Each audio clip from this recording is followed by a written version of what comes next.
ஒரு ஊரில் 4 நண்பர்கள் இருந்தாங்க. 4 பேரும் சோம்பேறிகள். 4 பேருக்கும் எந்த வேலையும் செய்யறதுக்கு உடம்பு வளையறதில்ல. இருந்தாலும் சோம்பேறித்தனத்தில் ஒருத்தருக்கு ஒருத்தர் கொஞ்சம் வித்தியாசம் உண்டு.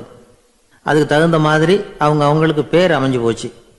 ஒருத்தன் கால் சோம்பேறி, இன்னொருத்தன் அரை சோம்பேறி, அடுத்தவன் முக்கால் சோம்பேறி, கடைசி ஆள் முழு சோம்பேறி. இவங்க 4 பேரும் நண்பர்கள். அப்புறம் எப்படி காரியம் நடக்கும்? 4 பேரும் ஒரு வீதியில் அப்படியே நடந்து போய்கிட்டு இருக்கிறாங்க. நல்ல பசி. எங்கேயாவது சோறு போடுவாங்களா அப்படின்னு பார்த்துக்கிட்டே வந்தாங்க. அவங்க வந்த வழியில் ஒரு ரூபா காசு கிடந்தது தரையில். அவங்க கண்ணில் அது பட்டுது. ஆனாலும் அதை குனிஞ்சு எடுக்கணுமே, அதுக்கு சோம்பேறித்தனம். முழு சோம்பேறி பார்த்தான். பக்கத்தில் வந்துக்கிட்டு இருந்த முக்கால் சோம்பேறிக்கிட்ட சொன்னானா, டேய் அதை கொஞ்சம் குனிஞ்சு எடுறா அப்படின்னானா. அவன் என்ன பண்ணான் தெரியுமா? அதுக்கு அடுத்தபடியாக வந்த அரை சோம்பேறிகிட்ட சொன்னானா, என்ன எல்லாரும் பேச, நீ அதை கொஞ்சம் குனிஞ்சு எடுறா அப்படின்னானா. அவன் இவனை விட மோசம். அடுத்தவங்கிட்ட சொல்லியிருக்கிறான். அவனும் குனியறதுக்கு தயாராக இல்லை. ஆக கூடி கடைசியில் யாருமே காசை எடுக்கலை. என்னத்துக்கு அனாவசியமாக உடம்பை வளைச்சிக்கணும் அப்படின்னு எல்லாரும் பேசாமல் வந்துட்டாங்க. அவங்க பாட்டுக்கு நடந்து வந்துக்கிட்டே இருக்கிறாங்க. எதிரில் ஒருத்தன் வாழைப்பழத்தை வண்டியில் வச்சு தள்ளிகிட்டே வந்தான். ரூபாய்க்கு 4 பழம்னு கூவி விற்றுக்கிட்டே வர்றான். இப்போ அந்த முழு சோம்பேறி சொன்னானா, டேய் வழியில் கிடந்ததை ரூபா, அதையாவது எடுத்துக்கிட்டு வந்திருந்தா இப்போ இந்த பழத்தை வாங்கி ஆளுக்கு ஒன்று சாப்பிட்லாமே அப்படின்னானா. ஆமாம் சாப்பிட்ருக்கலாமே அப்படின்னாங்களாம் மற்றவங்களும். ஆனாலும் திரும்பி போய் அதை எடுக்கணும்னு யாருக்கும் தோணலை. பேசாமல் சோர்ந்து போய் நடந்து வந்தாங்களாம். இருட்டி போச்சு. வழியில் ஒரு கோவில். சரி இங்கேயே படுத்து தூங்குவோம் அப்படின்னா ஒருத்தன். அதுதான் சரின்னாங்க மற்றவங்களும். அப்படியே மண்டபத்தில் படுத்துட்டாங்க. கோவில் அர்ச்சகர் வேலையெல்லாம் முடிச்சுவிட்டு வெளியில் வந்திருக்காரு. இவங்கள பார்த்தாராம். ஏன் இப்படி சோர்ந்து போய் கிடக்குறீங்க அப்படின்னு விசாரிச்சிருக்கார். 2 நாளாச்சுங்க நாங்கள் சாப்பிட்டு அப்படின்னாங்களாம். அவர் உடனே ஐயோ பாவம் அப்படின்னு சொல்லி பானை, விறகு, அரிசி, தண்ணி எல்லாம் கொடுத்து நீங்களே சமையல் பண்ணி சாப்பிட்டுக்குங்க அப்படின்னு சொல்லிவிட்டு போயிட்டார். இந்த 4 பேருக்கும் சமையல் பண்ணி சாப்பிட்ணும்னு ஆசையாக தான் இருந்தது. ஆனால் அடுப்பு பற்ற வைக்கணுமே, அதுக்கு தீப்பெட்டி வேணுமே. தீப்பெட்டி இல்லை. இப்போ முழு சோம்பேறி ஆரம்பித்தான். அடுத்தவனை பார்த்து, டேய் கடைக்கு போய் ஒரு தீப்பெட்டி வாங்கிட்டு வாயேன் அப்படின்னு நானா. அவன் வழக்கம் போல் அடுத்தவங்ககிட்ட சொல்லியிருக்கான். அவன் அதுக்கு அடுத்தவங்ககிட்ட சொல்லியிருக்கிறான். கடைசியாக கால் சோம்பேறிக்கிட்ட வந்து சேர்ந்தது. அவனும் அது நம்மால் முடியாது அப்படின்னு பேசாமல் இருந்துட்டான். இப்போ தீப்பெட்டி வேணுமே, அதுக்கு என்ன பண்ணுறது? அவங்களுக்குள்ளே பேசி ஒரு முடிவுக்கு வந்தாங்களாம். அதாவது யார் முதல்ல வாயை திறந்து பேசுகிறாங்களோ அவங்க தான் தீப்பெட்டி வாங்கிறதுக்கு போகணும் அப்படின்னு. அவ்வளவுதான். உடனே 4 பேரும் வாயை கெட்டியாக மூடிக்கிட்டு படுத்துக்கிட்டாங்க. அவங்க சமையல் பண்ணி சாப்பிட்டாங்களா என்ன அப்படிங்கிறது அர்ச்சகருக்கு தெரியல. சரி பார்த்துட்டு வரலாமேன்னு வந்தார். வந்து பார்க்குறாரு, இவங்க 4 பேரும் அசையாமல் படுத்து கிடக்குறாங்க. அர்ச்சகர் பயந்துட்டார். ஒருவேளை பசி தாங்காமல் செத்து போட்டாங்களோ அப்படிங்கிற பயம், அல்லது நாம் கொடுத்த உணவுப் பொருளில் ஏதாவது விஷம் கலந்துருக்குமோ அப்படின்னும் பயந்தார். அப்படின்னா நம்ம மேலே பழி வந்துருமே அப்படின்னு நினச்சி நடுங்க ஆரம்பிச்சிட்டார். அப்புறம் அவரும் ஒரு முடிவுக்கு வந்தாராம். கோவிலுக்கு பக்கத்துலேயே ஒரு பெரிய குழி இருந்தது. அதில் ஒவ்வொருத்தரையாக இழுத்துக்கிட்டு போய் போட்டார். கொஞ்சம் மண்ணை தள்ளினார். காலால் மிதித்தார். அவர் மிதித்த மிதி ஒருத்தன் அடி வயத்தில் போட்டுவிட்டுது. அவன் உடனே வலி தாங்காமல் ஐயோ அம்மான்னு அலறினான். உடனே நடந்தது என்ன தெரியுமா? மற்ற 3 பேரும் துள்ளி எழுந்திரிச்சாங்களாம். அவனை பார்த்து, நீ தாண்டா தீப்பெட்டி வாங்க போகணும், நீ தாண்டா வாங்க போகணும், நீ தான் சத்தம் போட்ட அப்படின்னு சொல்லி ஆரம்பிச்சுட்டாங்களாம். அர்ச்சகர் பார்த்தார். இது பேய் மாதிரி தெரியுதுன்னு நினச்சிக்கிட்டு ஒரே ஓட்டமாக ஓடி போட்டாராம். கிராமப்புறங்களில் இப்படி ஒரு கதையை சொல்கிறது உண்டு. சோம்பல்ங்கிறது நம்ம முன்னேற்றத்துக்கு பெரிய தடை அப்படிங்கிறத நாம் புரிஞ்சுக்கணும். அதுதான் இந்த கதை சொல்கிற நீதி. ஒரு பள்ளிக்கூடத்தில் ஒரு புதுமையான போட்டி நடந்துதான். அதாவது சோம்பேறித்தனத்துக்கு பரிசு. அதில் 2வது பரிசு யாருக்குன்னு அறிவித்தாங்க. ஒரு பையன் எழுந்திரிச்சு மெதுவாக நடந்து போய் பரிசை வாங்கிட்டான். அடுத்தது முதல் பரிசு யாருக்கு அப்படின்னு அறிவித்தாங்களாம். அவன் கடைசி வரிசையிலேருந்து கத்தனானா, ஐயா அதையும் அந்த பையன் மூலமாகவே கொடுத்து அனுப்பி வச்சுருங்க, இங்கே வந்தது நான் வாங்கிக்கிறேன் அப்படின்னு நானா.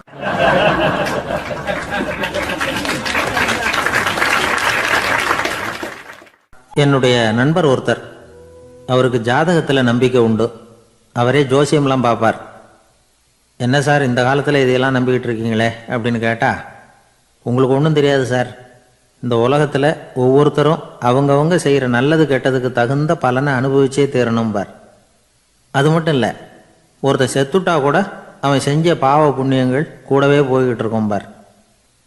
அது எப்படி கூட போவோம் அப்படின்னு குதர்க்கமாக கேட்டால் அதுக்கு அவர் ஒரு கதை சொன்னார். அது ரொம்ப சுவாரஸ்யமாக இருந்தது. அது என்ன கதைன்னா, ஒரு ஊரில் ஒருத்தர் இருந்தாராம். அவர் ஜோசியம் பார்க்குறதுல ரொம்ப கெட்டிக்காரரான். ஒருத்தருடைய தலைமுடியை மட்டும் அவர்கிட்ட காட்டினா போதும், அதை மட்டும் பார்த்துட்டு அவருடைய ஜாதகத்தையே அலசி விடுவாராம். அப்பேற்பட்ட திறமை. அந்த ஆள் ஒரு சமயம் கன்னியாகுமரி கடற்கரைக்கு போயிருந்திருக்கார். அங்கே கரை ஓரமாக ஒரு மண்டை ஓடு கிடந்திருக்கு. அதை எடுத்து பார்த்துருக்கார். அந்த மண்டை ஓட்டை வச்சுக்கிட்டே அதோட ஜாதகத்தை அலசியிருக்கார். இந்த மண்டை ஓட்டுக்கு உரிய ஆசாமி வாழ்க்கையில் ரொம்ப கஷ்டப்பட்டுருக்கணும், நிறைய கஷ்டத்தை அனுபவிச்சிருக்கணும். அது தாங்க முடியாமல் தான் கடலில் விழுந்து தற்கொலை பண்ணிகிட்டு இருக்கான் அப்படிங்கிறத அவர் கணிச்சுட்டார். இருந்தாலும் இந்த மண்டை ஓடு இன்னமும் அனுபவிக்க வேண்டியது பாக்கி இருக்குது அப்படிங்கிறத அவர் உணர்ந்தாராம். அது சரி, ஒருத்தன் உயிரோடு இருக்கிற வரைக்கும் நல்லது கெட்டதை அனுபவிக்க முடியும், செத்ததுக்கு அப்புறமும் பாக்கி இருக்குன்னா அதை எப்படி அனுபவிக்கிறது? இந்த மண்டை ஓட்டுக்கு இன்னும் கொஞ்சம் பாக்கி இருக்குங்கிறது அவருக்கு புரிஞ்சதே தவிர அதோட அர்த்தம் என்னங்கிறது சரியாக விளங்கலை. சரி, இதை இன்னும் கொஞ்சம் விவரமாக ஆராய்ச்சி பண்ணுவோம் அப்படின்னு நினச்சிக்கிட்டு அதை தன்னுடைய வீட்டுக்கே எடுத்துகிட்டு போயிட்டார். அந்த மண்டை ஓட்டை ஒரு பெட்டியில் வச்சு பூட்டினார். தன்னுடைய தனி அறையில் அதை பத்திரமா வச்சுக்கிட்டார். தினமும் ராத்திரி ஆனதும் தன்னுடைய மனைவியை பார்த்து, நீ போய் பூஜை அறையில் தனியாக படுத்துக்கோ அப்படின்னு சொல்லிவிட்டு தினம் ராத்திரி 12 மணிக்கு பெட்டியை திறந்து அவர் பார்ப்பார். மண்டை ஓடு அப்படியே இருந்ததை தவிர இன்னும் கொஞ்சம் பாக்கி இருக்குங்கிறதுக்கு அர்த்தம் அவருக்கு விளங்கலை. அந்த மண்டை ஓட்டுக்கு இன்னும் என்ன பாக்கி இருக்க போகுது? இப்படியே ஒரு 10 நாள் போச்சு. அந்த வீட்டம்மாவுக்கு சந்தேகம் வந்துட்டுது. நம்ம வீட்டுக்காரர் நம்மளை தனியாக ஏன் தூங்க சொல்கிறார் அப்படிங்கிற சந்தேகம். உடனே பக்கத்து வீட்டு அம்மா கிட்ட விஷயத்தை சொல்லியிருக்கிறாங்க. அந்த அம்மா உடனே, நீ கவலைப்படாத, நான் கண்டுபிடிச்சி சொல்கிறேன் அப்படின்னு சொல்லிவிட்டாங்களாம். அன்றைக்கி ராத்திரியே ஜன்னல் வழியாக எட்டி பார்த்துருக்குறாங்க. இந்த ஆள் மண்டை ஓட்டை கையில் வச்சுக்கிட்டு அது திருப்பி திருப்பி பார்த்துக்கிட்டு இருக்கிறான். அதை பார்த்துட்டாங்க. மறுநாள் காலையில் அவரோட மனைவியை பார்த்தாங்க. ஏம்மா, உன் வீட்டுக்காரருக்கு நீ முதல் மனைவியா 2வது மனைவியா அப்படின்னு கேட்டாங்களாம். எனக்கு தெரிஞ்ச வரைக்கும் நான் ஒருத்தி தான் அவருடைய மனைவி அப்படின்னாங்களாம் அவங்க. அப்படி இல்லை, நீ அவருக்கு 2வது மனைவி. முதல் மனைவியின் மண்டை ஓட்டை தான் அவர் தினமும் ராத்திரியில் எடுத்து பார்த்துக்கிட்டு இருக்கிறார் அப்படின்னாங்க அடுத்த வீட்டு அம்மா. அப்படியா விஷயம் அப்படின்னு சொல்லிவிட்டு கணவன் வீட்டில் இல்லாத நேரமாக பார்த்து அந்த மண்டை ஓட்டை எடுத்து கொண்டாந்து ஒரு உரலில் போட்டு உலக்கையால் குத்தி நொறுக்க ஆரம்பிச்சிட்டாங்க. வெளியில் போயிருந்த அந்த ஆள் அப்போ தான் உள்ளே நுழைஞ்சார். மண்டை ஓடு உலக்கைக்கிட்ட குத்து வாங்கிக்கிட்டு இருக்கு. அது அனுபவிக்க வேண்டியது இன்னும் கொஞ்சம் பாக்கி இருக்குங்கிறதுக்கு அர்த்தம் எனக்கு இப்போ தான் புரிஞ்சுது அப்படின்னாராம் அவர். இந்த கதையிலேருந்து நாம் இன்னொரு நீதியையும் புரிஞ்சுக்கணும். அதாவது நம்ம வீட்டை பற்றி நமக்கு புரியாததெல்லாம் அடுத்த வீட்டுக்காரங்களுக்கு நல்லா புரியும்.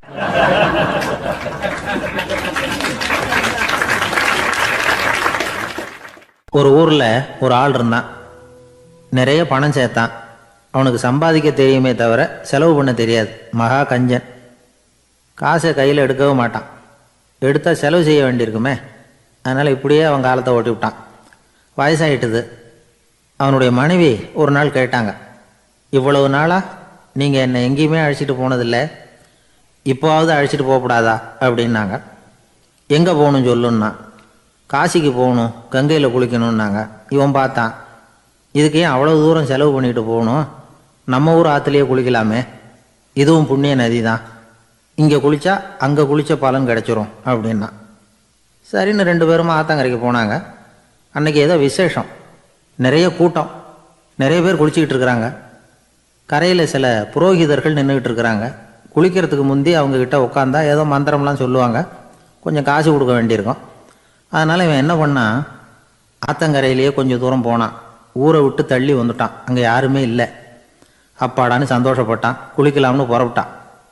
இந்த நேரம் கடவுள் பார்த்தார், இந்த கஞ்சனுக்கு ஏதாவது புத்தி போகட்டணும் அப்படின்னு நினைச்சார். உடனே ஒரு புரோகிதர் மாதிரி உருவத்தை மாற்றிக்கிட்டு அந்த ஆள் முன்னாடி வந்து நின்னார். அவனுக்கு அதிர்ச்சி. இங்கே யாருமே இருக்க மாட்டாங்கன்னு நினச்சா இங்கேயுமே ஒரு ஆள் வந்துட்டார, என்ன பண்ணுறதுன்னு யோசனை பண்ணான். புரோகிதர் உருவத்தில் இருந்த கடவுள் சொன்னார், இதை பாருங்கள், இன்றைக்கி விசேஷ நாள், நீராடுறதுக்கு முன்னாடி சுயகல்பம் பண்ணிக்கிறது ரொம்ப நல்லது அப்படின்னார். என்கிட்ட பணம் எதுவும் இல்லையேன்னா. பரவாயில்ல, அப்புறமா கொடுங்க, வாங்கிக்கிறேன். ஆனால் ஒன்று, எவ்வளவு கொடுப்பீங்கிறத மட்டும் இப்போவே சொல்லிவிடுங்க அப்படின்னார். இவன் ரொம்ப யோசனை பண்ணான். ஒரு 10 பைசா தரேன் அப்படின்னா. சரின்னு ஒத்துக்கிட்டு எல்லா கிரியைகளையும் அவர் செஞ்சார். அதுக்கப்புறம் கணவனும் மனைவியும் ஆற்றுல குளித்தாங்க. அவர் போயிட்டார். கொஞ்ச நாள் கழித்து அவன் வீட்டுக்கு வந்தார் கடனை வசூல் பண்ணுறதுக்கு. வாசலில் நின்றுக்கிட்டு இருந்த அவன் மனைவி இவரை பார்த்ததும் தயங்க ஆரம்பித்தாங்க. அந்த அம்மா கிட்ட விஷயத்த சொன்னார். அந்த அம்மா ஓடி போய் உள்ளே இருக்கிற தன்னுடைய கணவர்கிட்ட சொன்னாங்க. அவன் யோசனை பண்ணான். இப்போ வெளியில் போனால் அவனுக்கு 10 காசு கொடுக்க வேண்டியிருக்கும். அதனால் எனக்கு காய்ச்சல்னு அந்த ஆளுகிட்ட சொல்லிவிடு, இன்னொரு சந்தர்ப்பத்தில் என்னை வந்து பார்க்க சொல்லு அப்படின்னா. அந்த அம்மா போய் சொன்னாங்க. அப்படிங்களா? அப்படின்னா அவரை நான் உடனே போய் பார்க்கணுமே அப்படின்னு உள்ளே நுழைய ஆரம்பித்தார். அவங்க மறுபடியும் இருங்க தான் வரேன்னு சொல்லிவிட்டு உள்ள ஓடி விஷயத்தை சொன்னாங்க. இது எதுடா வம்பா போச்சு அப்படின்னு பார்த்தான். மனைவியை கிட்டத்தில் கூப்பிட்டான். இதோ பாரு, ஜன்னி கண்டு நான் இறந்து போயிட்டதா சொல்லிவிடு அப்படின்னா சொன்னாங்க. புரோகிதர் பார்த்தார். அப்படின்னா ஒரு வழியாக இருந்து அவருடைய இறுதி சடங்குகளையும் நானே முடிச்சுட்டு போயிடுறேன் அப்படின்னார். உள்ளே இருந்தவன் யோசனை பண்ணான். அந்த ஆள் என்னை விடமாட்டான் போல இருக்கு. அதனால் ஒரு சவப்பெட்டியில் என்னை வச்சு தூக்கிக்கிட்டு மயானத்துக்கு போங்க, பார்த்துக்கலாம் அப்படின்னா.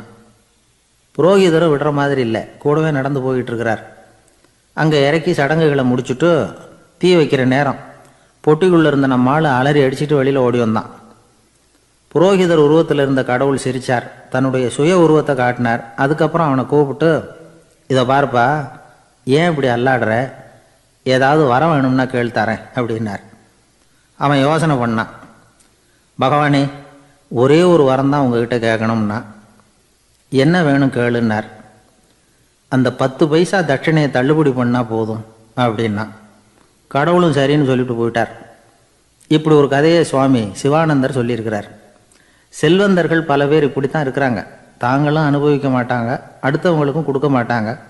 இது மாதிரியான கஞ்சர்களுக்கு இந்த உலகம் இல்லை, அந்த உலகம் இல்லைங்கிறார் அவர். இந்த கதையில் கடவுள் கடன் வசூலுக்கு வந்தது மாதிரி நம்ம ஊர் ஆள் ஒருத்தன் இன்னொருத்தர்கிட்ட 10 பைசா கடன் கொடுத்துட்டான். திருப்பி வாங்கிறதுக்கு நடையாக நடக்கிறான். கடைசியாக கேட்டான், நீ எப்போ தான் கடனை திருப்பி தரப்போகிற, அதை முடிவாக சொல்லுன்னா. வர்ற வியாழக்கிழமை கண்டிப்பாக கொடுத்துருவேன் அப்படின்னானா அவன்.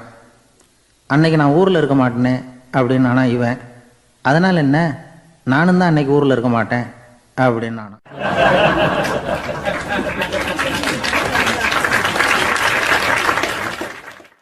எனக்கு ஒரு உதவி செய்யணும் அப்படின்னு நம்மளை பார்த்து ஒருத்தர் கேட்குறாருன்னு வச்சுங்களேன். உடனே நாம் அவரை பார்த்து என்ன உதவின்னு கேட்போம். இதுதான் சராசரி மனிதர்களின் இயல்பு. ஆனால் ஒருத்தர் எனக்கு ஒரு உதவி செய்யணும் அப்படின்னு கேட்ட உடனே என்ன உதவின்னு கூட கேட்காம சரி செய்கிறேன் அப்படின்னு ஒத்துக்கிறது இருக்கு பாருங்கள், அது கொஞ்சம் அபூர்வம். அந்த காலத்தில் ஒருத்தர் இருந்தார். அவர் எப்படி தெரியுமா, உதவி கேட்குறவங்க நல்லவங்களா கெட்டவங்களா அப்படின்னு கூட பார்க்கல, தனக்கு நன்மையா தீமையா அப்படின்னு கூட பார்க்கல, உதவி செய்கிறேன்னு புறப்பட்டு விட்டார். அவர் யார் தெரியுமா? அவர் தான் நல சக்கரவர்த்தி. அவர் மாதிரி நாமும் உதவி கேட்குறவங்களுக்கு உடனே உதவி செய்கிறதுக்கு தயாராக இருக்கணும் அப்படின்னு சொன்னார் ஒரு ஆன்மீக பேச்சாளர். நல சரித்திரத்தை அவர் சொல்லிக்கிட்டு இருந்தார். இந்திரன், அக்னி, வருணன், யமன் இவங்க 4 பேரும் நலனை பார்த்து, எங்களுக்கு நீ உதவி செய்யணும், எங்களுக்காக நீ தூது போகணும் அப்படின்னு கேட்குறாங்க. யாருக்கிட்ட தூது போகணும், என்ன காரியத்துக்காக போகணும் அப்படின்னு கேட்கணும்ல. நலன் அப்படி கேட்கவே இல்லை, உடனே சரின்னு ஒத்துக்கிறான். அதுக்கப்புறம் அவங்க விவரம் சொல்கிறாங்க, என்ன உதவி, யாருக்கிட்ட தூது போகணும் அப்படிங்கிற விவரத்தை சொல்கிறாங்க. நலனுக்கும் அப்புறம்தான் புரியுது, எந்த தமயந்தியை இவன் காதலிச்சானோ, எந்த தமயந்தின் சுயம்பரத்துக்காக இவன் போய்கிட்டு இருக்கிறானோ அந்த தமயந்தியை பார்த்து தங்களுக்காக அவகிட்ட வாதாடணும், பேசணும், தங்களில் ஒருத்தரை கல்யாணம் பண்ணிக்கும்படியாக கேட்கணும் அப்படின்னு அவங்க 4 பேரும் நலங்கிட்ட கேட்குறாங்க. இதை கேட்டதும் நலன் கொஞ்சம் கூட முகம் சுளிக்கலை, பதட்டப்படலை. நேராக தமயந்தி கிட்ட போகிறான்.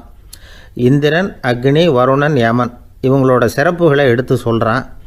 இவங்களில் ஒருத்தரை கல்யாணம் பண்ணிக்கலாம் அப்படின்னு சொல்லி கேட்டுக்கிறான்.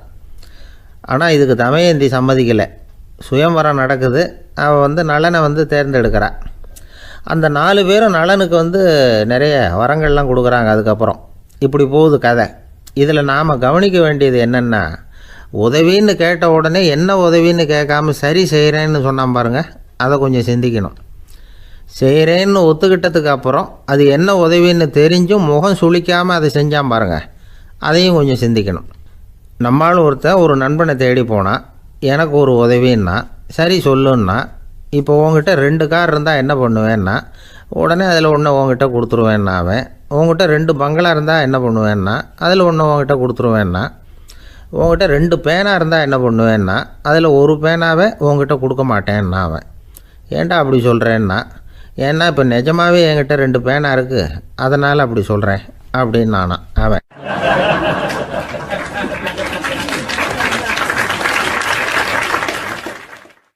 கப்பல் கடலில் போய்கிட்டு இருக்கு. புயல், சூறாவளி, அலையெல்லாம் பெருசு பெருசாக ரொம்ப உயரமாக உண்டாகுது. கடுமையான காற்றுலேயும் வேகமான அலைகள்லேயும் சிக்கி அந்த கப்பல் தடுமாறுது. திசை மாறி போச்சு. எந்த பக்கம் போயிட்டு இருக்கிறோம்னே தெரியல. அந்த கப்பலை செலுத்திக்கிட்டு இருந்த மாலுமி ரொம்ப சாமர்த்தியமாக செயல்பட்டார். தன்னுடைய அறிவாற்றலையும் திறமையையும் முழுமையாக பயன்படுத்தினார். அந்த கப்பலை கட்டுப்படுத்தினார்.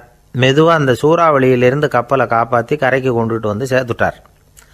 மாலுமின்னு ஒருத்தர் இருந்ததுனால அந்த மரக்கலம் காப்பாற்றப்பட்டது. மாலுமின்னு ஒருத்தர் இல்லைன்னு வச்சுக்கோங்க, அந்த கப்பலோட கதி என்னவாக இருக்கும் யோசிச்சு பாருங்கள். ஒரு கோபக்காரனுடைய நிலைமையும் அப்படித்தானா. கோபக்காரன்கிறவன் ஒரு மாலுமி இல்லாத மரக்கலம் அப்படிங்கிறார் நபிகள் நாயகம். கொந்தளிக்கிற கடலில் கொடுமையான அலைகளின் உச்சியில் அல்லல் படுகிற மரக்கலத்தை விட மோசமானது கோபக்காரனின் நிலைமை அப்படிங்கிறது அவருடைய கருத்து. அது மாதிரி இதுன்னு சொல்லலை, அதை விட மோசம் இது அப்படிங்கிறார். ஏன் தெரியுமா? ஒரு கப்பல் கடலில் தடுமாறினா அதை சரிப்படுத்த மாலுமி இருக்கிறார். அவர் தன்னுடைய சாமர்த்தியத்தினால் அதை கட்டுப்படுத்தி சரியான வழிக்கு கொண்டுட்டு வந்துடுவார். ஆனால் கோபக்காரனுடைய நிலைமை அப்படி இல்லை அப்படிங்கிறார் நபிகள் நாயகம். மனித மனம் ஒரு மரக்கலம், அறிவு அதில் இருக்கிற மாலுமி. மாலுமி மரக்கலத்தை செலுத்துகிறான், அவனுக்கு கட்டுப்பட்டு அது ஓடுது. ஆனால் கோபக்காரனுங்கிற மனுஷங்கிட்ட அறிவுங்கிற மாலுமி சரியாக வேலை செய்ய மாட்டான். ஏன்னா கோபம் அந்த மாலுமியின் கண்களை அவிச்சிரும், காதுகளை கேட்காம பண்ணிவிடும். கண்ணையும் காதையும் மூடிவிட்டு கப்பலை ஓட்டுனா எப்படி ஓட்டுறது? அதனால் கோபக்காரன் மாலுமி இல்லாத மரக்கலம். இடி மின்னலில் மாட்டிக்கிட்டு கஷ்டப்படுற கப்பல் மாதிரி கஷ்டப்படுறான். பெரியவங்கள்லாம் என்ன சொல்கிறாங்க? உனக்கு கெடுதல் பண்ணவனுக்கும் நீ நன்மையை செய், எவருடைய விருப்பு வெறுப்பையும் பொருட்படுத்தாதே. பரம எதிரிக்கும் நீ நன்மை செய்ய ஆரம்பித்தா உன்னுடைய தூய நிலையை பார்த்துட்டு அவனும் உனக்கு நெருக்கமான நண்பனாக ஆயிடுவான். இதுதான் பெரியவங்க நமக்கு சொல்லியிருக்கிறது. புனித குரான் சொல்கிறது என்ன? தீமையை நன்மையை கொண்டே நீர் தடுத்து கொள்ளும் அப்படின்னு சொல்லப்பட்டிருக்கு. அதில் இன்னா செய்தாரை ஒருத்தல் அவர் நாண நன்னயம் செய்து விடல் அப்படிங்கிறார் திருவள்ளுவர். செல்வந்தர் ஒருத்தர்கிட்ட ஒரு சிறுவன் ஆடு மேய்ச்சிக்கிட்டு இருந்தானா. பெரியவர் அவனை கூப்பிட்டு, நீ நேராக போய் ஒரு ஆட்டில் உள்ள ரொம்ப நல்ல பகுதி எதுவோ அதை எடுத்துக்கிட்டு வா அப்படின்னாரான். இவன் போனான். ஒரு ஆட்டு உடம்புல இருந்த நாக்கு, இருதயம், இது ரெண்டையும் எடுத்துகிட்டு வந்து கொடுத்தானான். பெரியவர் வாங்கி பார்த்தார். அதுக்கப்புறம் இப்போ நீ போய் இன்னொரு ஆட்டில் இருக்கிற ரொம்ப கெட்ட பகுதி எதுவோ அதை எடுத்துகிட்டு வா அப்படின்னாரான். இவன் போய் எடுத்துகிட்டு வந்தான்.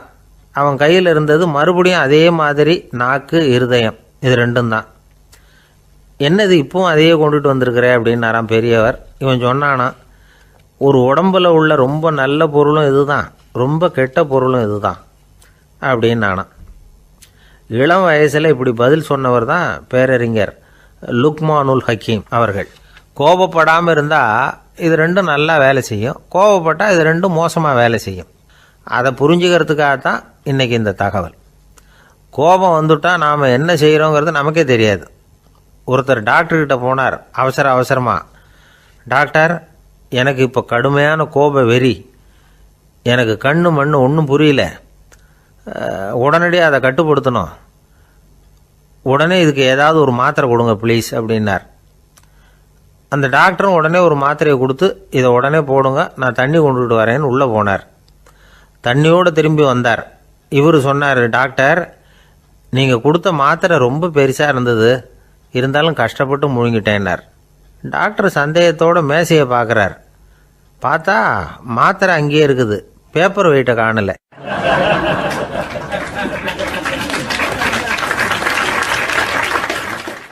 இந்த உலகத்தில் தான் மட்டும் வாழ்ந்தா போதும் அப்படின்னு நினைக்கிறவங்க உண்டு. தானும் வாழணும், அடுத்தவங்களும் வாழணும் அப்படின்னு நினைக்கிறவங்களும் உண்டு. முதல்ல சொன்ன வகையை சேர்ந்த மனிதர்கள் எப்படி தெரியுமா? எப்படியாவது தான் மட்டும் வாழ்ந்தால் போதுங்கிற நினைப்பு தான் எப்பவும் அவங்களுக்கு இருக்கும். தங்களுடைய வளர்ச்சிக்கு எது தடையாக இருந்தாலும் சரி, யார் தடையாக இருந்தாலும் சரி, அதை அழிச்சுட்டு தான் மறுவேலை பார்ப்பாங்க. அவங்கெல்லாம் பாவ காரியங்களுக்கு தயங்குறதே இல்லை. அப்படிப்பட்ட வாழ்க்கை அவங்களுக்கே இடைஞ்சலாக அமைஞ்சு விடுறது உண்டு. அதை விளக்கறதுக்கு ஒரு கதையும் உண்டு. ஒரு ஊரில் அப்படிப்பட்ட ஆள் ஒருத்தன் இருந்திருக்கான். நிறைய பாவங்களை செஞ்சவன். அதன் காரணமாக நரகப்படுகொழியில் விழுந்துட்டான். நரகப்படுகொழிங்கிறது ஒரு பெரிய கிணறு மாதிரி. ஏற்கனவே பாவம் செஞ்சவங்க நிறைய பேர் அதில் விழுந்து கிடக்குறாங்க. உள்ளே ஏகப்பட்ட சத்தம், எல்லாம் அந்த பாவாத்மாக்கள் போடுற சத்தம். இப்போ விழுந்தானே இவனும் சத்தம் போட்டான். இவன் போடுற சத்தம் கொஞ்சம் அதிகமாக கேட்டுது, விழுந்தது. இந்த கிணத்துக்கு பக்கத்தில் புத்தர் உட்காந்துருக்கிறார். அவர் காதில் இவன் போடுற சத்தம் விழுந்தது. உடனே அந்த கிணத்தடிக்கு போனார், குனிஞ்சு பார்த்தார். சாமி என்னை காப்பாற்றுங்க அப்படின்னு கத்தனா இவன்.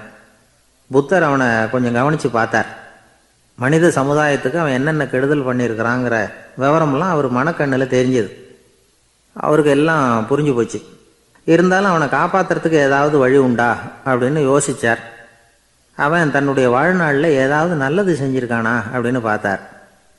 ஒரே ஒரு சமயம் அவன் தன்னுடைய காலடியில் மிதிபட இருந்த சிலந்தியை மிதிக்காமல் தாண்டி போயிருக்கிறான். இந்த ஒரு காரியத்துக்காக அவனை கரையேற்ற முடியுமா அப்படின்னு நினைச்சார். அவ்வளவுதான். உடனே அவர் கையில் ஒரு சிலந்தி வந்து உட்காந்து தான். அதுகிட்ட இருந்து நூல் இழை வெளிவர ஆரம்பிச்சது. அந்த நூல் இழை கிணற்று ஆழம் வரைக்கும் அப்படியே நீண்டுக்கிட்டே போச்சான். புத்தர் பார்த்தார். இந்த நூலை பிடிச்சிக்கிட்டு மேலே ஏறி வா அப்படின்னார். என்னங்க சொல்கிறீங்க, இந்த சிலந்தி நூல் என்ன தாங்குமான்னு கத்தினான். எல்லாம் தாங்கும், அதை பிடிச்சிக்கிட்டு ஏறி வா அப்படின்னார். சந்தேகத்தோடவே அவன் அந்த நூல் இழையை பிடிச்சி இழுத்து பார்த்தான். ரொம்ப வலுவாக இருந்தது. அவனுக்கு ஆச்சரியம். அதை பிடிச்சிக்கிட்டே மெதுவாக மேலே ஏறி வர ஆரம்பிச்சிட்டான். பாதி தூரம் ஏறி வந்திருப்பான். அப்போ அவன் காலுக்கு கீழே ஏதோ சத்தம். என்னன்னு குனிஞ்சு பார்க்கறான். கீழே கிடந்தவங்க சில பேரும் அந்த நூலை பிடிச்சி மேலே வந்துக்கிட்டு இருக்கிறாங்க. இவனுக்கு கோபம் வந்துட்டுது. தன்னுடைய இடுப்பில் வச்சுருந்த கத்தியை எடுத்து தன்னுடைய காலுக்கு கீழே நூல் இழையை அப்படியே வெட்டி விட்டுட்டான். இனிமேல் நாம் மட்டும்தான் மேலே ஏறி வந்துடணும் அப்படின்னு நினச்சிக்கிட்டான். ஆனால் நடந்தது என்ன தெரியுமா? மொத்த நூல் இழையும் அப்படியே அருந்து கீழே விழுந்துட்டுது. அவனும் பொத்துன்னு கீழே விழுந்துட்டான். மறுபடியும் கத்த ஆரம்பிச்சிட்டான். ஏற்கனவே அவன் செஞ்சிருந்த ஒரு சிறு கருணை அந்த நூல் இழைக்கு உறுதியை கொடுத்தது. இப்போ அவன் செஞ்ச பாவம் அந்த நூல் இழையை வலுவிழக்க செஞ்சுட்டுது. அடுத்தவங்களும் வாழணுங்கிற எண்ணம் அவனுக்கு இருந்திருந்தா இப்போ அவனும் கரையேறி வந்திருப்பான், மற்றவங்களும் சௌக்கியமாக வந்து சேர்ந்துருப்பாங்க. அதனால் நாமும் வாழணும், அடுத்தவங்களும் வாழணும் அப்படின்னு நினைக்கிறவன் வாழ்க்கையில் சீக்கிரம் முன்னுக்கு வந்துடுவான். ஒருத்தன் ஒரு டாக்டர்கிட்ட போனான், மருந்து வாங்கினான். வாங்கி கொண்டாந்து பேசாமல் வச்சுட்டான், சாப்பிடல. அப்புறம் எதுக்காகப்பா போய் அவர்கிட்ட மருந்து வாங்கினேன் அப்படின்னு கேட்டாங்க. டாக்டர் வாழணும் இல்லையா, அதனால தான் அப்படின்னா. அவர் கொடுத்த மருந்தை நீ ஏன் சாப்பிடல அப்புறம் அப்படின்னு கேட்டாங்க. நான் வாழணும் இல்லையா, அதுக்காக தான் அப்படின்னா.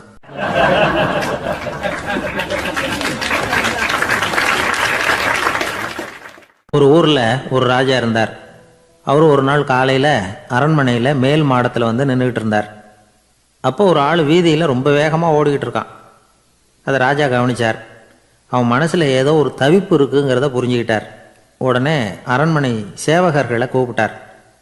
அந்த ஆளை இங்கே அழைச்சிட்டு வாங்க அப்படின்னார். இவங்க ஓடி போய் அந்த ஆளை அழைச்சிட்டு வந்தாங்க. மன்னர் முன்னாடி நிறுத்தினாங்க. மன்னர் அவனை நிமிர்ந்து பார்த்தார். எதுக்காக இவ்வளோ வேகமாக ஓடிக்கிட்டு இருக்கிற அப்படின்னு கேட்டார். இதுக்கு அவன் சொன்னான், மன்னா, நம்ம கோட்டையின் வடக்கு வாசல் இருக்கு இல்லையா, அது ஓரமாக ஒரு பெரிய பாறாங்கல் கிடக்கு. அதுக்கு அடியில் நான் ஒரே ஒரு வெள்ளி நாணயத்தை புதைச்சி வச்சுருக்கேன். அது இப்போ எனக்கு தேவைப்படுது. என்னுடைய மனைவிக்கு ஒரு பரிசு வாங்கி கொடுக்க வேண்டியிருக்கு. அதுக்காக தான் அவசரமாக ஓடிக்கிட்டு இருக்கிறேன் அப்படின்னா. மன்னர் யோசனை பண்ணார். அப்புறம் சொன்னார், அதுக்காகவா இப்படி ஓடுற? பரவாயில்ல, அதை பற்றி கவலைப்படாத. நான் உனக்கு 10 வெள்ளி காசுகள் தர்றேன், வாங்கிட்டு திரும்பி போ அப்படின்னார். இவன் தலையை சொரிஞ்சான். மன்னா, நீங்கள் கொடுக்கறத ரொம்பவும் மகிழ்ச்சியோடு வாங்கிக்கிறேன்.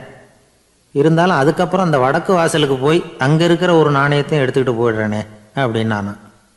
இதை வரப்பா, அந்த ஒரு நாணயத்தை மறந்துடு, உனக்கு 100 வெள்ளி நாணயங்கள் தரேன் இருக்கார்.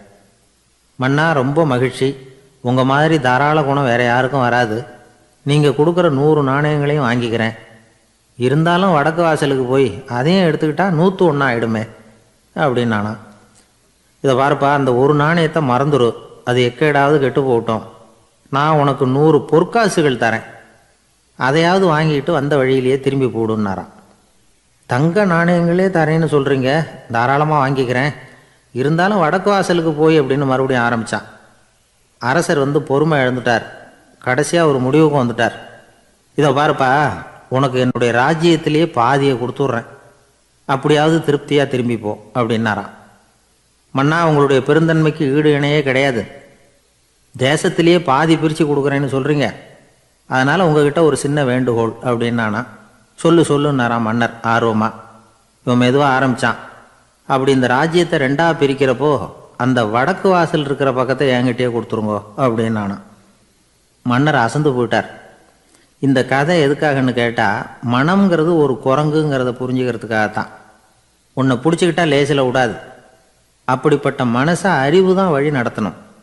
அதில் தான் வாழ்க்கையின் வெற்றி அடங்கியிருக்குது. ஒரு சின்ன பையன் தெருவில் அழுதுகிட்டு இருந்தான். ஏன்பா அழுகுறேன்னு ஒரு பெரியவர் கேட்டார். 1 ரூபா காசை இங்கே தொலைச்சுட்டேன் அப்படின்னா. சரி, அதுக்காக அழாத, அதுக்கு பதிலாக 10 ரூபா தரேன், இந்தா வச்சுக்கோன்னு கொடுத்தார். அந்த 10 ரூபாயை வாங்கி சட்டப்பையில் போட்டுக்கிட்டு அதை விட அதிகமாக சத்தம் போட்டு அழ ஆரம்பிச்சுட்டான். மறுபடியும் ஏன்டா அழறேன்னு கேட்டார் பெரியவர். அந்த 1 ரூபாயும் கிடச்சிட்டுதுன்னா இப்போ என்கிட்ட 11 ரூபா இருக்குமே, இப்போ 10 ரூபா தானே இருக்குது அப்படின்னு சொல்லிவிட்டு அழறான்.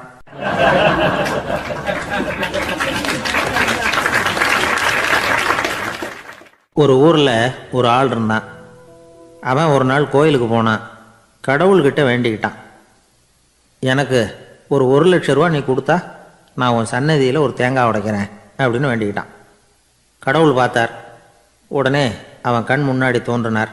இந்தா நீ கேட்ட 1,00,000 ரூபாய் அப்படின்னு சொல்லி அவன் கையில் பணத்தை கொடுத்துட்டு மறைஞ்சிட்டார். இவனால் நம்பவே முடியல. இவ்வளவு சுலபமாக கிடைக்கும்னு தெரிஞ்சிருந்தா அனாவசியமாக ஒரு தேங்காய் உடைக்கிறேன்னு வேண்டியிருக்க வேண்டியது இல்லையே அப்படின்னு நினச்சான். இருந்தாலும் வேண்டுதலை நிறைவேற்ற வேண்டியது கடமை. அதுக்காக என்ன பண்ணால், பக்கத்தில் ஒரு கடைக்கு போனான். ஒரு தேங்காயை கையில் எடுத்தான். இது என்ன விலைன்னு கேட்டான். 5 ரூபான்னார் கடையில் இருந்தவர். அதிகமாக இருக்குதே விலைன்னா. அப்படின்னா ஒன்று செய்யுங்க, அடுத்த ஊருக்கு போங்க, அங்கே தென்னந்தோப்பு அதிகம், அதனால் அங்கே இதை விட குறைஞ்ச விலைக்கு கிடைக்கும் அப்படின்னார். சரின்னு அடுத்த ஊருக்கு கிளம்புனான். அங்கே போய் விசாரித்தான். ஒரு தேங்காய் 3 ரூபாய் விலைன்னாங்க. இதுவும் அதிகமாக தெரியுதேன்னா. அப்படின்னா ஒன்று செய்ய, அதோ அந்த ஆற்று ஓரமாக ஒரு தென்னை மரம் இருக்கு பார், அதில் நீயே ஏறி பறிச்சுக்கோ, ஒரு தேங்காய்க்கு 1 ரூபா கொடுத்தா போதும் அப்படின்னார் அந்த தோப்புக்கு சொந்தக்காரரு. இவனுக்கு மரம் ஏற தெரியாது. இருந்தாலும் ஆசை யாரை விட்டுது, விலை சல்லிசாக இருக்குதே. ஆற்று ஓரம் போனால் தட்டு தடுமாறி அந்த மரத்தில் ஏறினா அந்த தென்னை மரம் வளைஞ்சி ஆற்று பக்கம் போய் அப்புறம் நிமிர்ந்து இருந்தது. அதாவது மரத்தின் உச்சி சரியாக ஆற்றுக்கு நடுவில் இருந்தது. ஆற்றுல வெள்ளம் கரைபுரண்டு ஓடிக்கிட்டு இருக்கு. இவன் கடவுள் கொடுத்த 1,00,000 ரூபாயை மடியில் வச்சு இறுக்கி கட்டிக்கிட்டான். உச்சிக்கு போய் காய் பறிக்கிற சமயத்தில் காற்றும் மழையும் பலமாக கலந்து அடிக்க ஆரம்பிச்சுட்டுது. கால் வழுக்கி விட்டுட்டுது. இவன் சடார்னு ஒரு தென்னை மட்டையை பிடிச்சிக்கிட்டு தொங்க ஆரம்பிச்சிட்டான். கீழே பயங்கரமான வெள்ளம், மடியில் 1,00,000 ரூபா பணம், என்ன செய்கிறதுன்னு தவிக்கிறான். இந்த சமயம் கரையில் ஒரு யானை பாகன் யானையை குளிப்பாட்டிக்கிட்டு இருக்கிறான். அது அவன் கண்ணில் பட்டது. ஐயா ஒரு உதவின்னு கத்தினான். அவன் என்ன செய்யணும்னு கேட்டான். உன் யானையை மெதுவாக இங்கே அழைச்சிட்டு வா, எனக்கு நேராக கீழே நிறுத்து, என் காலை பிடிச்சி மெதுவாக கீழே இறக்கி விட்டுரு, என் மடியில் இருக்கிற பணத்தில் உனக்கு 10,000 ரூபா தரேன் அப்படின்னா. அவன் பார்த்தான். காலை கையை பிடிச்சா கூட எவனும் இந்த காலத்தில் 10 ரூபாய்க்கு மேலே தரமாட்டேங்கிறான், இவன் காலை பிடிச்சா 10,000 தர்றேங்கிறான் அப்படின்னு யோசனை பண்ணான். உடனே யானையை கொண்டுட்டு போனான். அவனுக்கு நேராக கீழே நிறுத்தினான். அவன் காலை பிடிச்சான். அவ்வளவுதான். அந்த நேரம் பார்த்து யானை மெதுவாக நடந்து அப்பால் போட்டுது.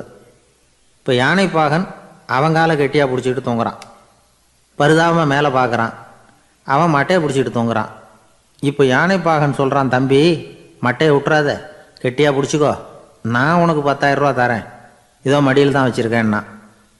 மேலே தொங்குறவனுக்கு இந்த நிலைமையிலேயும் ஒரு சந்தோஷம், மேற்கொண்டு ஒரு 10,000 ரூபா நமக்கு கிடைக்கும் போல இருக்கே அப்படின்னு. இந்த சமயத்தில் ஒருத்தன் ஒட்டகத்தை ஓட்டிகிட்டு வந்தான் அந்த பக்கமாக குளிப்பாட்டுறதுக்கு.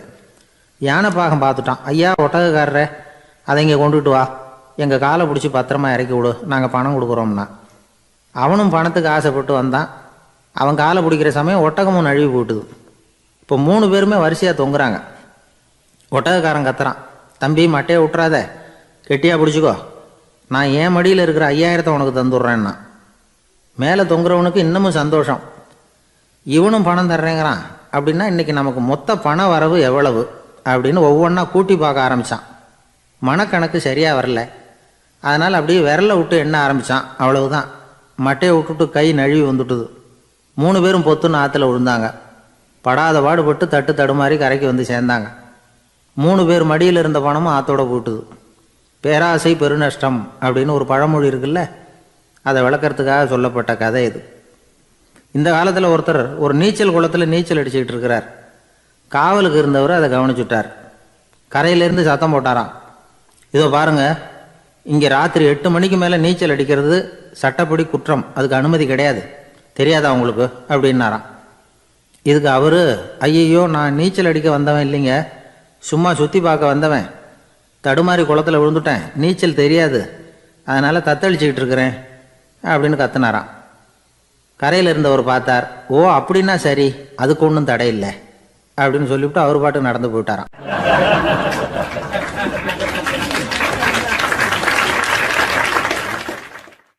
காலை நேரம், கடற்கரை ஓரம், காலை வீசிக்கிட்டு கையை வீசிக்கிட்டு ஏதோ சண்டைக்கு போகிற சிப்பாய் மாதிரி எல்லாரும் நடந்து போயிட்டுருக்கிறாங்க.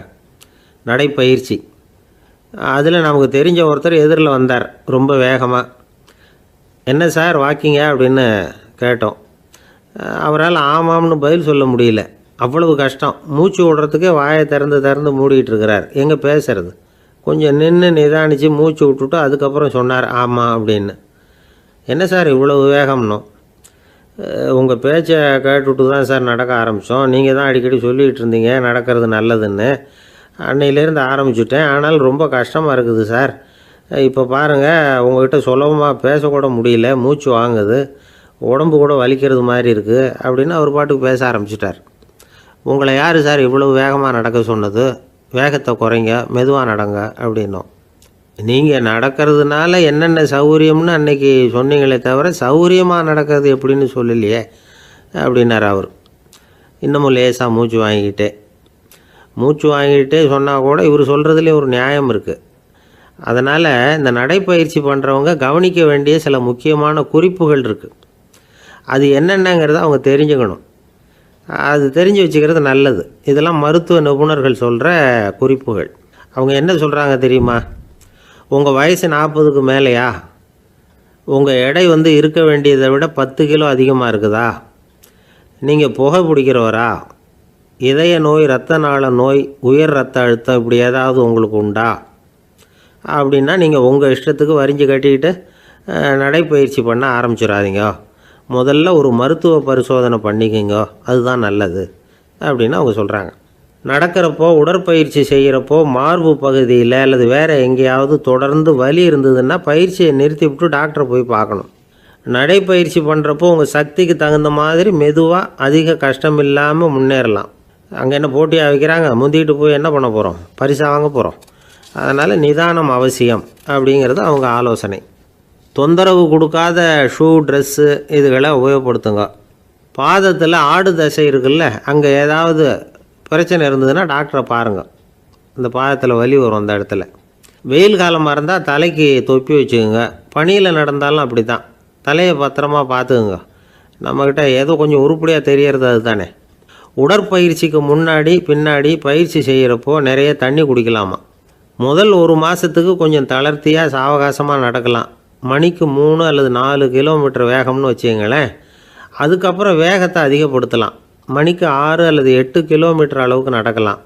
நல்லா கையை வீசிக்கிட்டு நடக்கணும். மூச்சு விடுற எண்ணிக்கை அதிகரிக்கணும். இது மாதிரி ஒரு 30 நிமிஷம் நடக்கலாம். தனியாக நடந்து போகிறதுக்கு உங்களுக்கு என்னமோ மாதிரி இருக்குதா? கூட யாரையாவது சேர்த்துக்குங்க. ஒரு குரூப்பாக சேர்ந்து போகலாம். நடக்கிறதுங்கிறத ஒரு சந்தோஷமான சமாச்சாரமாக ஆக்கிக்கணும். தினம் இப்படி நடக்க வேண்டி இருக்குதே அப்படின்னு புலம்பிக்கிட்டே போகக்கூடாது. சில பேர் நடக்கிறப்போ கடந்த காலத்தை அசை போட்டுக்கிட்டே போவாங்க. சில பேர் வருங்காலத்தை அசை போட்டுக்கிட்டே போவாங்க. சில பேர் முக்கியமான திட்டம்லாம் இப்படி நடக்கிறப்ப தான் தீர்மானம் பண்ணுவாங்க. நடக்கிறதுனால மன இறுக்கம் குறையுது, பரபரப்பு குறையுது, மன ஆற்றல் பெருகுது, தன்னம்பிக்கை வளருது, முதுமை தள்ளி போகுது, செயல்திறன் அதிகரிக்குது. இதை தவிர உடம்புக்கும் பல விதமான சௌகரியங்கள் ஏற்படுது. அதனால் இது வரைக்கும் நடக்க ஆரம்பிக்காதவங்க இனிமேல் இந்த குறிப்புகளை கவனத்தில் வச்சுக்கிட்டு நடக்க ஆரம்பிச்சுடலாம். சார்லஸ் லேம்ப் அப்படின்னு ஆங்கில இலக்கிய மேதை ஒருத்தர், அவர் ஒரு தரம் உடம்பு சரியில்லைன்னு டாக்டர்கிட்ட போனாராம். டாக்டர் அவரை பார்த்துட்டு, நீங்கள் தினமும் காலையில் வெறும் வயத்தில் நடக்கணும் அப்படின்னாராம். வெறும் வயத்தில் நடக்கிறதுக்கு நான் தயார், ஆனால் வயிறு கிடைக்கணுமே சார், யார் வயத்து மேலே நடக்கிறது டாக்டர் அப்படின்னு கேட்டாராம் இவர்.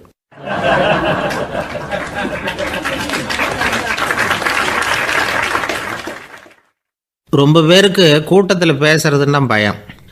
நமக்கு ஒன்றும் தெரியாதுன்னு மற்றவங்க நினச்சிடக்கூடாதுங்கிற எண்ணம் தான் இதுக்கு காரணம். ரொம்ப முக்கியமான ஒரு கூட்டம்னா பயமும் அதிகமாக இருக்கும். முக்கியமானவங்கள்லாம் வருவாங்களே, அவங்களாம் நம்மளை பற்றி மட்டமாக நினச்சிருவாங்களே அப்படிங்கிற பயம் வந்துடும். ஆனால் மேடை பேச்சுங்கிறது அவ்வளவு கடினமான ஒரு காரியம் இல்லைங்கிறாங்க அது சம்பந்தமான நிபுணர்கள். யாரும் பேச்சாளர் ஆகலாம், இது ஒன்றும் பெரிய கிஃப்ட்டு கிடையாது அப்படின்னு அவங்க சொல்கிறாங்க. நீங்கள் ஒரு சிறந்த பேச்சாளர் ஆகணுமா அப்படின்னா அதுக்குன்னு சில ஆலோசனைகளை சொல்லி வச்சுருக்கிறாங்க அனுபவசாலிகள். முதல் ஆலோசனை என்னென்னா, உங்கள் பேச்சு எளிமையாக இருக்கணும். ஏதாவது ஒரு கருத்து அல்லது 2 கருத்து சொன்னால் போதும். 20 அல்லது 30 கருத்துக்களை சொல்லிகிட்டே போகக்கூடாது. ரெண்டாவது ஆலோசனை, நீங்கள் என்ன பேச போகிறீங்கிறது முதல்ல உங்களுக்கு நல்லா புரியணும். அதுக்கப்புறம் தான் அதை அடுத்தவங்களுக்கு புரிய வைக்க முடியும். எப்படி ஆரம்பிக்க போகிறோம், எந்த கருத்தை முக்கியமாக வலியுறுத்த போகிறோம், எப்படி முடிக்க போகிறோம் அப்படிங்கிறத முதல்ல நல்லா சிந்தித்து மனசில் வச்சுக்கணும். கடைசியாக என்ன சொல்கிறீங்களோ அதுதான் கேட்குறவங்க மனசில் நிற்கும். மூணாவது ஆலோசனை என்னென்னா, உங்கள் பேச்சு சுருக்கமாக இருக்கணும். ஒரு 15 நிமிஷம் பேசுகிறது ரொம்ப பொருத்தம். மணிக்கணக்கில் பேசிக்கிட்டு இருக்கிறது நல்லதில்லை. நாலாவது ஆலோசனை, நீங்கள் பேசுகிறது உண்மையாக இருக்கணும். உங்களுக்கு உண்மையான அனுபவங்கள் இருக்கும், அதை சொல்லலாம். உங்களுடைய உண்மையான அனுபவங்களை மற்றவங்களோட பகிர்ந்துக்கணும், அதுதான் முக்கியம். ஐந்தாவது ஆலோசனை, ஆரம்பத்தில் கொஞ்ச நேரம் உங்களை பற்றியும் எதிரில் உள்ளவங்களை பற்றியும் சம்மந்தப்படுத்தி ஏதாவது பேசி ஒரு நெருக்கத்தை ஏற்படுத்திக்கணும். ஒவ்வொருத்தரும் இப்போ இவர் பேச போகிறது நம்ம சம்மந்தப்பட்டது அப்படின்னு நினைக்க ஆரம்பிச்சிருவாங்கல்ல, அதுக்கப்புறம் அவங்க கேட்க தயாராகிட்டாங்கன்னு அர்த்தம். எதிரில் உட்காந்துருக்கிற கூட்டத்திலேருந்து 3 பேரை தேர்ந்தெடுங்க. அதாவது வலது பக்கம் ஒருத்தர், நடுவில் ஒருத்தர், இடது பக்கம் ஒருத்தர். அதாவது உங்களை ரொம்ப கனிவாகவும் ஆர்வமாகவும் பார்க்குறவராக பார்த்து தேர்ந்தெடுத்துங்க மனசுக்குள்ளே. நீங்கள் பேசும்பொழுது என்ன பண்ணணும்னா, இவங்களை நேருக்கு நேராக மாறி மாறி பார்த்துக்கிட்டே பேசுனீங்கன்னா நீங்கள் ஏதோ ஒட்டுமொத்த கூட்டத்தையும் பார்த்து பேசுகிறதாக ஒரு உணர்வு அது ஏற்படுத்திவிடும். ஆறாவது ஆலோசனை என்னென்னா, சொற்பொழிவுன்னா நீங்கள் பேசணும், படிக்கக்கூடாது. எழுதி படிக்கிறது நல்லா இருக்காது. குறிப்புகள் வேணும்னா வச்சுக்கலாம். படிக்கிறது பேப்பர்லேருந்து வர்றது மாதிரி இருக்கும், பேசுகிறது இதயத்திலேருந்து வர்றது மாதிரி இருக்கும். அப்புறம் 7வது ஆலோசனை சொல்கிறாங்க. அது என்னென்னா, மேடையில் ஏறி நின்ன உடனே இயல்பாக மூச்சை இழுத்து விட்டுங்க, இயல்பு நிலைக்கு வாங்க, அதுக்கப்புறம் இயல்பாக பேச ஆரம்பிக்கலாம் அப்படிங்கிறாங்க. இவ்வளவும் பேச்சு கலையில் வல்லுநர்களாக இருக்கிறவங்க சொல்லுகிற ஆலோசனைகள். இதையெல்லாம் கடைபிடிச்சா நமக்கும் அதுக்கும் வெகு தூரம்னு நினச்சிக்கிட்டு இருந்த ஒன்று இப்போ கிட்டத்தில் நெருங்கி வந்துடும். நாம் சொல்கிறபடியெல்லாம் அது கேட்கும். ஒரு பேச்சாளர், அவருக்கு சுருக்கமாகவே பேச தெரியாது. மேடையில் ஏற்றி விட்டுவிட்டா போதும், ஆரம்பிச்சிருவார், நிறுத்த மாட்டார், பேசிக்கிட்டே இருப்பார். ஒரு தடவை அவர் ஒரு கூட்டத்தில் ரொம்ப நேரம் பேசிக்கிட்டே இருக்கிறார். எதிரில் பொறுமை இழந்த ஒருத்தர் தன்னுடைய கை கடிகாரத்தை காட்டினார். அதை கவனித்த பேச்சாளர், மன்னிக்கணும், கை கடிகாரம் நான் கொண்டுகிட்டு வர மறந்துட்டேன், அதுதான் நேரம் போனதே தெரியல அப்படின்னு சொல்லியிருக்கிறார். இதுக்கு அவர் சொன்னாராம் கோபமாக, ஏய்யா, கடிகாரத்தை தான் பார்க்க முடியல, மறந்துட்டேன், பக்கத்தில் மாட்டியிருக்கிற கேலண்டரையாவது பார்க்கக்கூடாதா அப்படின்னாராம்.